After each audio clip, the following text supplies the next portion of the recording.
मर जाएगा, ये जीव जड़ हो जाएगा। नर वो जिसके ऊपर माया रूपी नारी का प्रभाव न पड़े।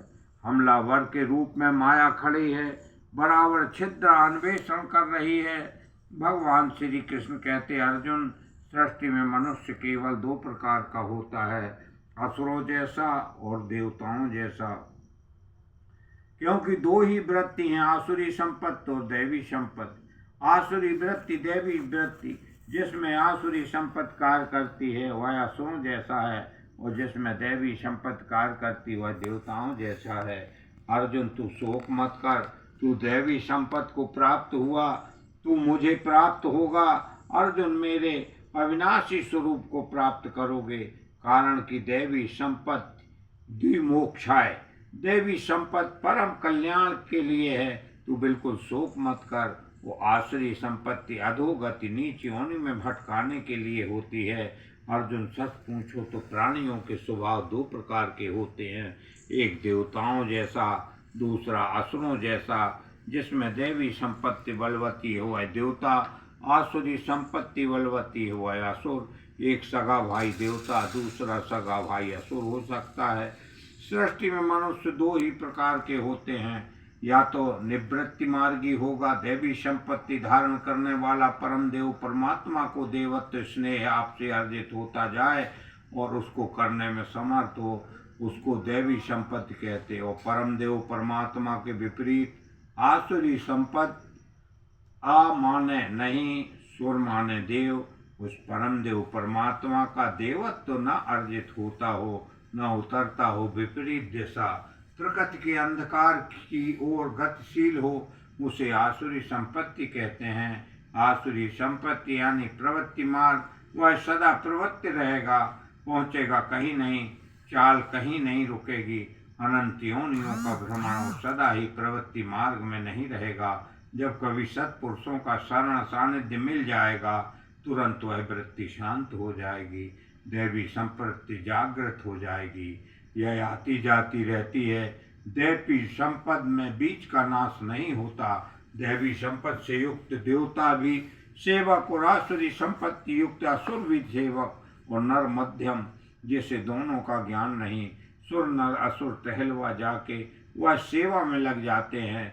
सुर नर असुर टहलवा जाके मुनि गंधर्व हैं चेरे। मुनि मन सहित इंद्रियां जिसकी मौन हो गई, मननशीलता की चरम सीमा पर हैं, वह मुनि है गंधर्व जिनने ईश्वरी गायन जागृत हो गया, जिसमें भजन जागृत हो गया। वह गंधर्व सतत चिंतन में प्रवृत्त हो, जिसमें जागृत हो, श्वास प्रश्वास का चिंतन जिसमें जागृत हो, वह गंधर्व है। बाहर गंधर्व तो कत्थकों को कहते हैं, मुनि साधना की उन्नत अवस्था का नाम है, गंधर्व भजन की जागृति का नाम है। प्रवेश काल में तो मुनि गंधर्व हैं चेरे। ये मुनि गंधर्व चेले हैं, शिष्य हैं। अब तो अजपा जप मन मेरे रे मन, अजपा जागृत हो ही गई, पकड़ में आ गई। एक ही पल भी लापरवाही न कर, आहर निश्चिंतन कर। दूसरी बात, हम भजन किसका करें?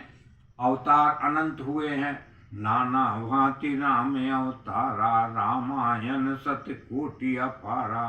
जब जब राम मनुज तन धरे, भक्त हेतु लीला बहु करही।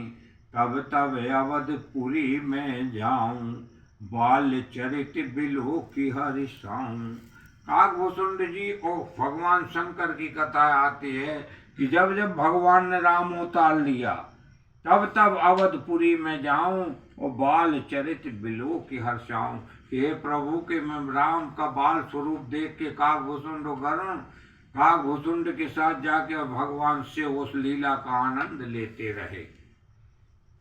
अवध में जब जब राम मनुष्य तन धारण करते हैं तो मैं वहीं पहुंच जाता हूँ। काकभूषुंड जी कहते अवध में अनंत बार अवतार हो गया। अवध में केवल जन्मे राम और ऋषभदेव, दत्त भगवान का जन्म हुआ था चित्रकूट में, कपिल का जन्म हुआ था जंगलों में, नारद दासी पुत्र थे, और कछुआ मछली पानी में, शेर सुअर जंगल में, अयोध्या में तो कोई नहीं हुआ। यह क्या है? वध कहते नासवान को, अवध कहते जिसका वध न हो। अवध्य है, अशोष्य है, अनंत है, अपरिवर्तनशील एक आत्मा है। आत्मिक जागृत में ही भगवान का अवतार होता है, किंतु शास्त्रों में 10 अवतारों का उल्लेख किया है।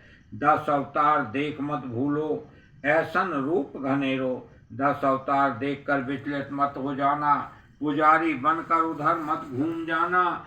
कैसे रूप अनंत हैं, असल पुरुष के हाथ बिकानो, जपते नैनन हिरे। असल पुरुष एक परम तत्व परमात्मा है।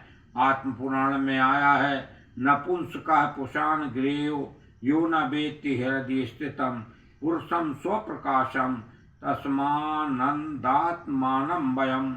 असल पुरुष वह है जो स्वयं प्रकाश स्वरूप, उत्तम आनंद से युक्त और अव्यक्त है। असल पुरुष के हाथ बिकानो, क्या कल्पना करके संत कहते नहीं, प्रत्यक्ष देखकर जब से नैन तरेरे नैन हेरे नैनन हेरे। अब तो अचपा जप मन मोरे। आखिर इस जाप से लाभ क्या है? अविगत अगम अगोचर अवधूत संग फिरत हैं तेरे। भगवान अविगत हैं, मन बुद्धि से परे, वहाँ तक मन और इंद्रियों की गति नहीं, उसकी गति पकड़ में नहीं आती, इसलिए अगम्य है, अगोचर है, जड़ जीवों की पहुँच से परे है। इंद्रियों और इंद्रियों की अधिगत भूमि त्रिगुणमयी प्रकृति से परे है। जब से आंखों से देख लिया, हम बिक गए, हम बिकने गए, भगवान के बस में हो गए। ऐसा अविगत अगम अगोचर अवधूत संग फिरत है तेरे। वह भगवान सदा तुम्हारे साथ घूम रहे हैं।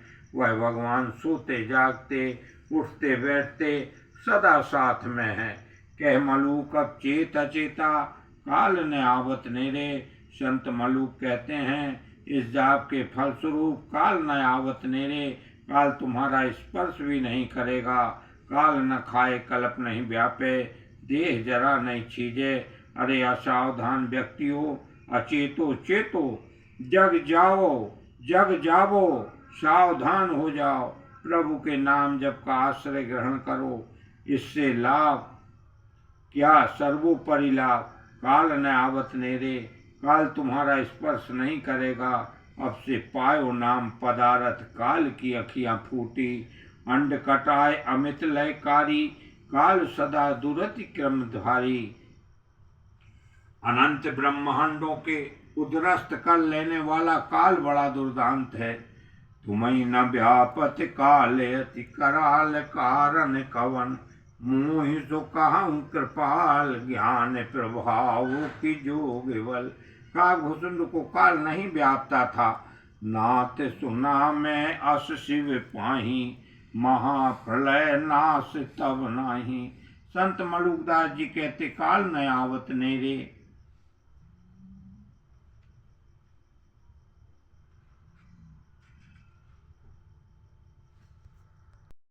में कहते हैं कि दरस दीवाना बावलाल मस्त फकीरा। इके का की हो रहा असमत का धीरा। दरस दीवाना बावला अलमस्त फकीरा। सेवक को सदगुरु मिले, कछु रहे न तवाही। के कबीर निज घर चलो, जहाँ काल ना जाही। दरस दीवाना बावला अलमस्त फकीरा। सेवक हो और सदगुरु मिल जाए, कछु रहे न तबाही। कहीं सीखना झींकना झांकना नहीं पड़ेगा। हवा भर भी प्रभाव अभाव कहीं नहीं खटकेगा। कि कभी निज घर चलो, जहाँ काल न जाई। शाम होने पर तो सभी घर चले जाते हैं, वह हमारा घर नहीं है जहाँ काल न जाई। काल तुम्हें गर्दन पकड़ कर न घसीटे, बुखार न चले, वह निज घर है, वही सहज स्वरूप है। ठीक यही संत मलुकदास जी कहते कि मलुक अब चेत अचेता काल ने आवत नेरे। अरे अचेत प्राणी, चेत कर भजन में लग जाओ। एक ऐसा स्थान है, काल न आवत नेरे। काल तुम्हारे पास फटकेगा ही नहीं, स्पर्श करना तो दूर नजदीक भी नहीं गुजरेगा। मानस कहता है, मानस में कहते हैं, तुम्हें न व्यापत काल। मलूकदास कहते काल न आवत नेरे। कबीर कहते हैं कि कबीर निज घर चलो जहाँ काल न जाई। काल वहाँ पहुँच ही नहीं पाता। अकाल पुरुष एक परमात्मा है, उनका दर्शन और स्पर्श हो गया तो एक स्थिति मिल गई। साधना का पहला चरण नाम है, नाम ही अंत तक जाता है। विदित करा कर ही शांत होता है। बीच में रूप चला जाता है और जब रूप पकड़ में आ जाता है तो प्रभु अपनी लीलाओं से अवगत कराने लगते हैं। कैसे अजर अमर हैं, कैसे कण कण में व्याप्त हैं, कैसे योगक्षेम करते हैं। तो लीला और उस लीला को देखते हुए जहाँ से प्रभु मिले रिले प्रसारण करते हैं। जहाँ उस लीलाधारी का स्पर्श किया तो धाम वही स्थित पा जाता है। हर हालत में भजन एक परमात्मा का, जागृति एक सदगुरु से। कर्ण जब गिर गया श्री कृष्ण रोने लगे। श्री कृष्ण जिंदगी में कभी नहीं रोए। यशोदा के सामने घड़ियाली आंसू बहाकर जरूर बहाते रहे, लेकिन जरासंध कंस महाभारत के महान तांडव पर भी श्री कृष्ण कभी हताश नहीं हुए, अधीर नहीं हुए। वो मुस्कुराते रहे, खिलखिलाते रहे, प्रसन्न मुद्रा में कभी नहीं गिरी। लेकिन कर्ण के गिरते ही श्री कृष्ण की आंखों में आंसू आ गए। अर्जुन ने कहा भगवान प्रबल सत्तु इस सूत पुत्र के ऊपर आप आंसू क्यों बहा रहे हैं। तब कृष्ण बोले अर्जुन अभी मैं बहा रहा हूँ, थोड़ी देर में तुम भी बहाओगे। कर्ण सूत पुत्र था ही नहीं। श्री कृष्ण जानते थे कि अर्जुन का ज्येष्ठ भ्राता है, लेकिन बात बदल कर बोले अर्जुन किसी महारथी का वध उचित है, लेकिन दानवीर का वध नहीं करना चाहिए। दानवीर का वध अपराध है। आज संसार से एक दानवीर चला गया। अर्जुन ने पूछा भगवान कितना बड़ा दानवीर था। श्री कृष्ण बोले अभी चलो बताता हूँ।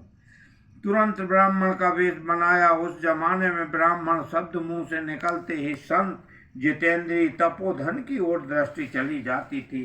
कहना नहीं पड़ता था। हाथ में कमंडल माला लिया और वस्त्र बदलकर रक्त रंजित समारांगण में कर्ण के पास पहुंचे। श्री कृष्ण मुस्कुराए, बोले कर्ण आखिर हम तुम तक पहुंच ही गए। कर्ण ने कहा भगवान क्या आदेश है। श्री कृष्ण बोले थोड़े से सोने की आवश्यकता थी। कर्ण बोला भगवान अब मैं इस दशा में हूँ, अंतिम सांसें गिन रहा हूँ, यहाँ तो कोई प्रबंध दिखाई नहीं देता। श्री कृष्ण बोले ठीक है कर्ण, हम अन्यत्र कहीं से ले लेंगे, हम कहीं से अन्यत्र ले लेंगे। घूम गए वापस। तभी कर्ण बोला ठहरिए भगवान, मेरे दांत में सोना है, आप पत्थर से मार कर तोड़ लीजिए और ले लीजिए। श्री कृष्ण बोले फिर भूल कर रहे हो कर्ण, संतों को दांत तोड़कर सोना निकालना सिखाते हो। अरे दांत तोड़कर तो डाकू लोग लिया करते हैं, तुम भूल कर रहे हो कर्ण। तब कर्ण बोला महात्मन इस रथ में जो वह धनुष टंगा है जरा सा दे दीजिए। श्री कृष्ण बोले बड़ों को आदेश देते हो फिर भूल कर रहे हो। कर्ण दान दिया जाता है, लिया नहीं जाता। किसी तरीके से उसने सरक कर खिसक कर धनुष पकड़ लिया और उसकी मूठ से दांत से मारा। दांत टूट गया। कर्ण ने अपना दांत खुद तोड़ दिया और सोना निकाल कर दिया। बोला भगवान लीजिए। श्री कृष्ण बोले यह तुम्हारे मुंह में रह चुका है, कर्ण जूठा है, धो कर दो। कर्ण ने तुरंत पृथ्वी में एक बाण मारा तो जल स्रोत प्रकट हो गया, सोना धोकर भेंट कर दिया। अब श्री कृष्ण अपने स्वरूप में आ गए। बोले कर्ण तुम्हारी कोई इच्छा हो तो बताओ। कर्ण बोला भगवान मेरी संपूर्ण इच्छाएं आज पूर्ण हो गईं। अंतिम समय में आप मेरी पलकों के सामने हैं, अब मेरे लिए क्या लेना बाकी रह गया जो मैं मांगूं। श्री कृष्ण बोले फिर भी कोई इच्छा हो तो बताओ।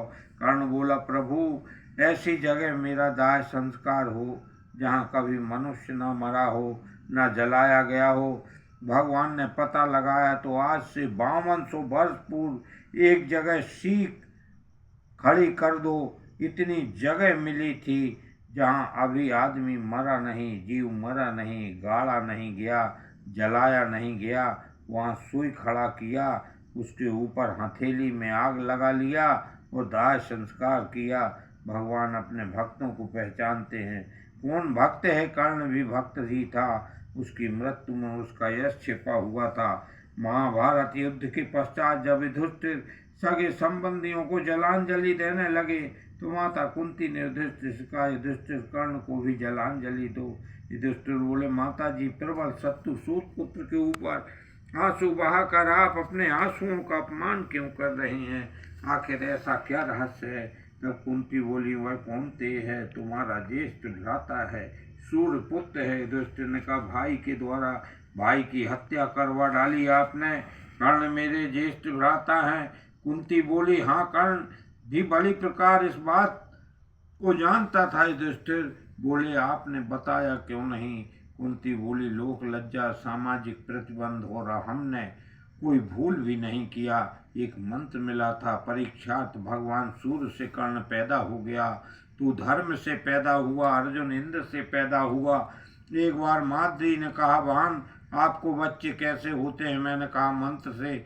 माद्री बोले, हमें नहीं मिलेगा।